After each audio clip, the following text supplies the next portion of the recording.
I'm Paul Godfrey. Welcome to Commercial Champions, brought to you courtesy of the English Business Council. What is the nature of entrepreneurship? This is a question that I'm sure many people would love to know the answer to. Well, in the next series of interviews, we're going to meet people who have, in one way or another, become an entrepreneurial success.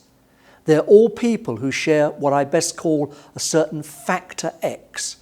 Now, they didn't all start from great beginnings. Some of them have quite humble origins, but they've all, through dint of willpower, determination, or perhaps just pure good luck, achieved greatness in one way or another. And they're all people who have become champions of entrepreneurship. I think you're going to enjoy this series very much. You're most warmly welcome. And I think you're going to discover something very critical about the nature of entrepreneurship and just what a catalyst that moment of arrival here in the UAE can become. Welcome. My name is Phil Bedford, and I'm known as the Rebel Networker, and I help entrepreneurs to live more and earn more now. First things first, when did you arrive in the UAE? Late 1998, I arrived in the UAE. Did a job bring you here, or did you come looking for work? I'd actually come out to Dubai on a holiday previously, and I'd been driving in the desert. I met a gentleman as we were pumping up the tyres, as you do at the end, and he said, "What are you doing?" And I said, "Well, I'm working in the UK. I'm a little bit bored." He said, "Why don't you just come out and have a look at what I do?" And he had an exhibition stands company.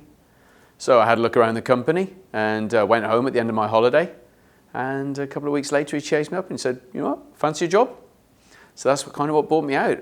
Dead man's boots in the UK, nothing happening. I was bored, so I just threw it all in and came out. What was your first week in the UAE like? Where did you stay? I think the most memorable experience in my first week had to be walking out of my bedroom. So my boss at the time lent me his villa, he was away, so I was basically villa sitting. And I'll never forget getting up, getting out the ACs, really nice. And then I opened the door from the bedroom and just went whack. And it was the heat hit me from the rest of the villa. And I think that was welcome to Dubai. So tell me, what is the single biggest change that you've seen in the UAE since then? Biggest change? Do you know, I think it's more a sharpening up of services, I'd say. You used to go to a government office, for example, and there was kind of a quaintness about, sitting in a queue and having to wait and missing your place. Absolutely. And I think the biggest change has been in the efficiencies that have been, you particularly see, I think, in those government entities, particularly now moving it online, getting things done quickly. So while it was quaint and it was interesting in the early days, it was very frustrating. And I think now it's much more of a machine and quite respectable. They've done a great job. Can you summarise the career path you've had since? For instance, was there any critical moment that changed your professional life forever? I originally came out with a job offer, so working in the exhibition industry. And at the time, my goal was to become a manager. And I was about 25 at the time, and I said, okay, if I'm not a manager in the next 3 years, I'm going to go home.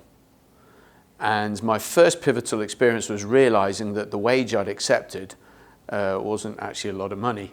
At the time, it was about 6,000 dirhams, and I couldn't live on that. And I was pretty foolish. I was so excited about coming out. I hadn't done the financial conversion. And so immediately, I started teaching salsa in the evenings, really to enhance my income, because I'd already been teaching. And I was very lucky my boss gave me the permission to do that. And it's very forward thinking. He realized, even back then, that me out there networking at salsa was bringing in business. So very forward thinking boss. Went out and did that, and that launched me off into the road to entrepreneurship. And it went from doing salsa to opening a kite surfing business to teaching kite surfing, and a slow transition into actually working for myself full time. Can you describe your current business and what it does in one sentence? Entrepreneurial development and very rewarding. What is the most important lesson you've learned along the way? Be around the right people and don't always try and be right. And even those that don't look like they know. At the end of the day, I think everyone can teach us something. Yeah. I was just telling the story to my mother just today, who's out in Dubai. And there was a gentleman used to wash my car outside the Regis Plaza Hotel. Yeah. I used to park up. He would put a dirham in the machine to get the parking ticket, walk it across the car park to me, give me the ticket, and of course I'd give him a dirham. And then he'd say, "Sir, can I wash your car?" And of course, what am I going to say? Of course. Absolutely. And I'm thinking, that is entrepreneurism. That is positive, because he's leveraging human reciprocity, he's leveraging a whole lot. And that's a great lesson from someone that it would be very easy to ignore. How important has networking been to your success, and has it provided you with business opportunities?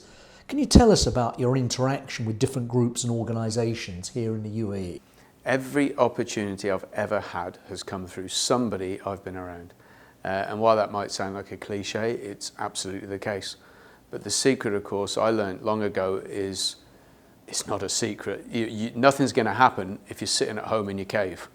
Absolutely. You need to be out around people, you need to be investing in those relationships, and you need to be, really amongst them and see them regularly. Otherwise you have no relationship. No one ever wants to help you, and opportunities don't happen. And unfortunately, a lot of people, really, they're very insular. They may think they're around people, but they're not. So from the newer ones, which obviously come with a lot of credibility, like the English Business Council, just give you a pun there, a bit of a push.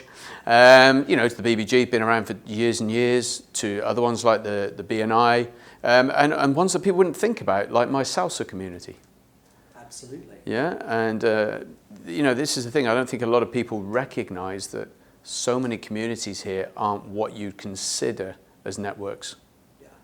Yeah. Your family, your fellow patriots, these are all networks, and I think people tend to think networking has to have a networking sign over it saying networking group. So tell me, has working in the Middle East been good for you, and do you intend to stay here? Obviously, I love the Middle East. It's been fantastic for me. Like I said to you before, I came out with one expectation for my life, which was really just in terms of being a manager, and now I've been able to impact thousands of people. I can stand on a stage. I've got a business all around the GCC, South India.